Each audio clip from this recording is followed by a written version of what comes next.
Hi team, Freddie and Carrie have asked us to review the issues Drip and Dry is experiencing. So for this meeting, we were asked to review the issues, see if we can come up with some solutions.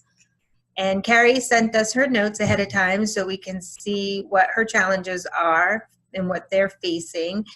And I've sent out the outline. So today as we meet, we are going to define the problem. We'll come up with a clear understanding of what their problem is, analyze the different factors contributing to the problem, and then we can brainstorm the potential solutions to the problem for Drip and Dry. Sound good? Sounds good. Okay. All right. So after reading Carrie's challenges, let's just try to summarize what we know the problem is or what her challenges are. Anybody? I can start. Sure. This is really more around like the issues that they're experiencing. So they've got a lack of parking. They have a lack of seating. They have a loud and chaotic atmosphere. They have washing machines that are not being emptied on a timely basis. And their food line is, too long during peak periods. Those seem to be like the issues that they're contending with. Okay. Just in summary of Carrie's observations, it would, maybe the facility is too small, or they've outgrown the facility. Okay. All right, great. Yeah. What we know is that they were recently featured in the news. So the business has filled up with new customers so fast, causing some of the existing customers to have concerns. So ultimately this is a downfall for them because they're becoming a victim of the overnight success. And it happened so fast that now they're faced with some of those issues that you just mentioned, right? Absolutely right, Kim. So is it okay if I add to that? Yeah, absolutely. Okay, so some of the notes I took was that about 1/8 of the customers choose not to enter if it looks busy. And like you said, 3/4 of their customers are new. That's the majority of their customers right now are new. Number of available seating is being occupied by customers who stay longer than 3 hours. And people purchase 1 cup of coffee, whether they stay 20 minutes or 2 hours. So they have a lot of loiterers. Yeah. Yeah. Yeah, I did read the one article that was saying that, trying to limit the Wi-Fi or put like restrictions on the Wi-Fi didn't work. No. Didn't seem like that was a successful option. All right. So before we jump to the solutions, so we know that they've had this band of success, and then from that they've identified now that they have those restrictions, like you said, Judy, lack of parking, the seating, the loud atmosphere, food lines are too long. So I've captured that as some of the different factors causing the problem. And Stephanie, you said that 3/4 of their clients are new, and that they're sitting too long, loitering up to 3 hours. And on average, it takes about 20 minutes for a cup of coffee, but they're either 20 minutes or 3 hours they're there for the coffee. So do we agree those are some of the main factors causing their problems? Yeah, and I would say that the fact that it's so busy is actually making 1/8 of their customers choose not to even enter, so they're losing revenues. Yeah. I would agree. Which is a huge problem for them. Yeah, because it appears that they're so busy that they don't even want to come in. Okay, I captured that. And okay, so for the problems, what What have you thought of for some solutions? I could throw one out there. It was kind of, I think, an easy one. Well, not easy, but it's nice that we have about 38,000 that they'll put toward addressing some of the problems. Mm-hmm. So we do have some money. Yes. So what can we do with that money? So I have, oh, sorry. Go ahead. Go ahead. You said you were going to come up with something. I'm sorry. Go ahead. Actually, I'll lay that out there. What do you have for that? Well, specifically with the money, some of my solutions don't cost money, but specifically what I thought we could do with the money is redesign the space.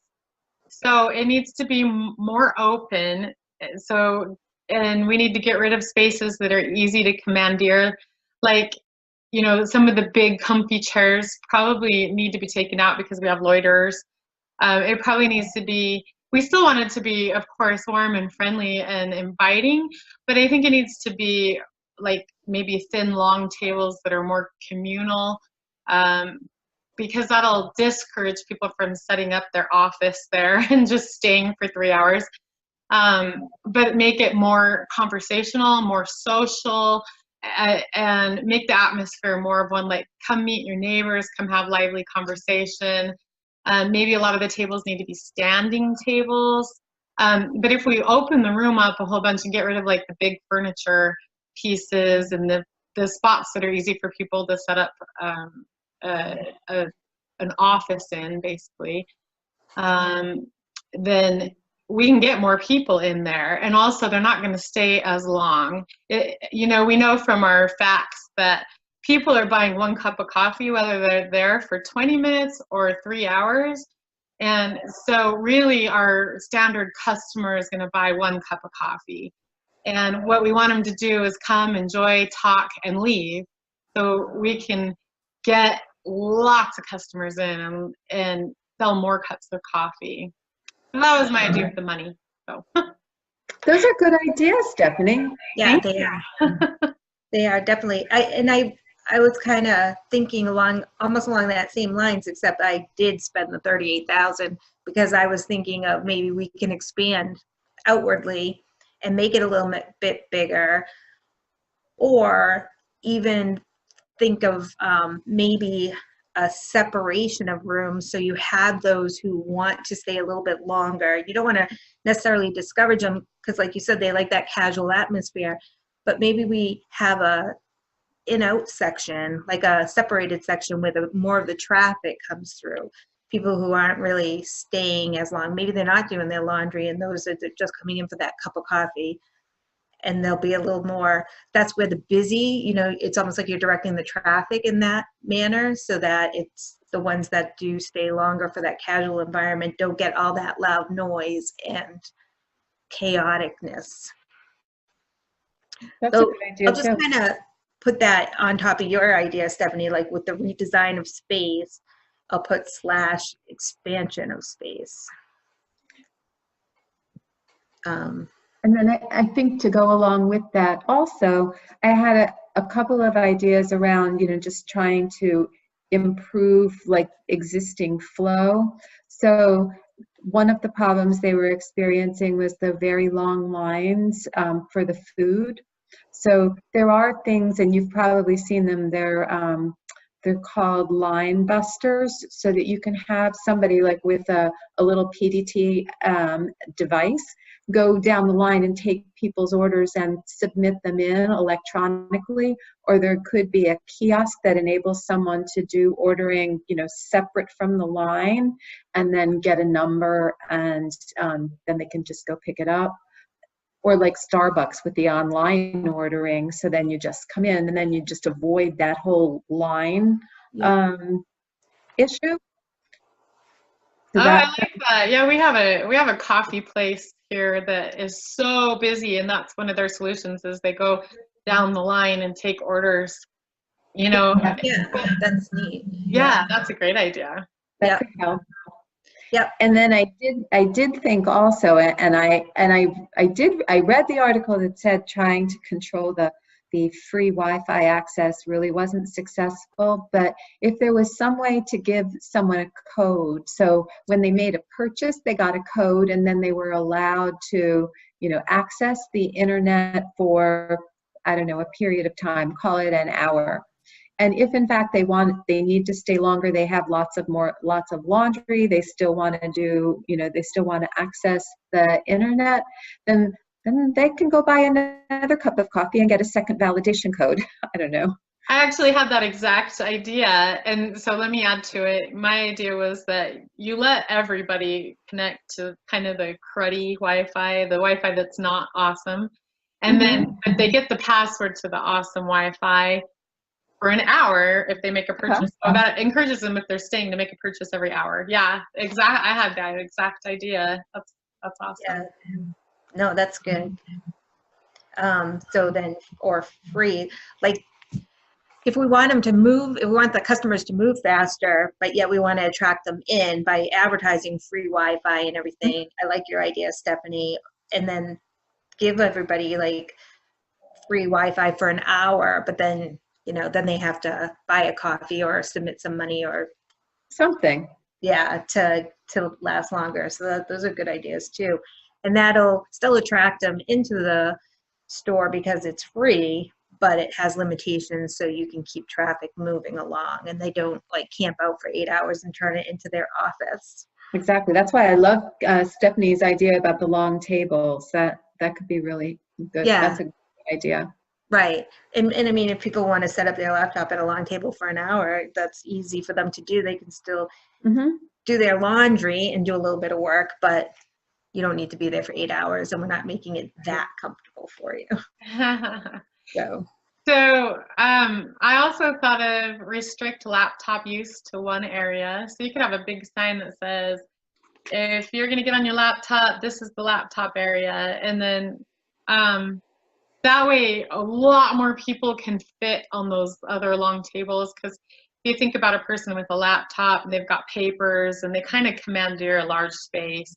So we might want to have a corner, an area where everybody who wants to be on a laptop needs to be. Anyway, that was another idea I came up with. No, that's good too. Good. I had one other thought. They were saying that people who are ordering food, that they don't pick up their laundry out of the machines on a timely basis.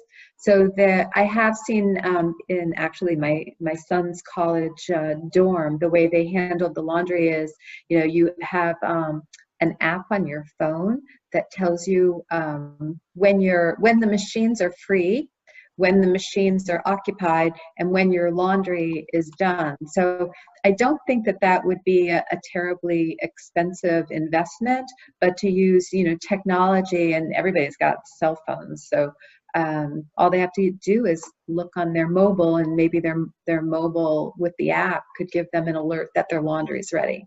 Yeah. Oh, I like that. I know. I've never seen anything like that, but college dorms. I'll be seeing that next year. That's funny. And then that'll let us make more money on the laundry, because they'll be moving it. Yes, exactly. Yeah, right, it won't be sitting in there. Because they were saying that they really weren't maximizing their capacity, so that would be on the machines as well. Yeah, that's really a great idea. I love it. Yeah. And they could do that, like a combined app, have their food, all that too as well. Let them know that's there. Yeah, that combines the two ideas. They could order on their app, on their mobile phone too. That's good. Great. Those are good ideas. So that kind of helps us with the atmosphere and the not enough seating, get people moving. Anybody have any ideas on parking? Yeah. I didn't really come up with anything, but I didn't either. Okay. Well, right.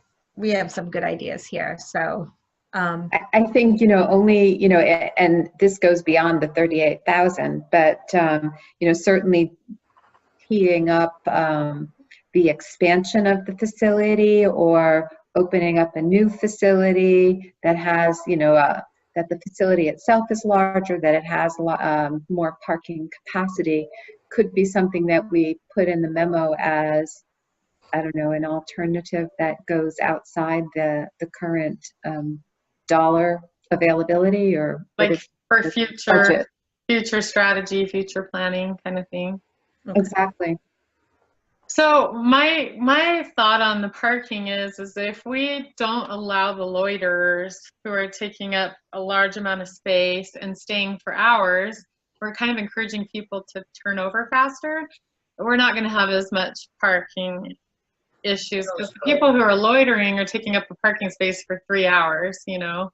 And so hopefully we're letting them come in, and then hopefully they're leaving sooner, and parking won't be as large an issue just based on that.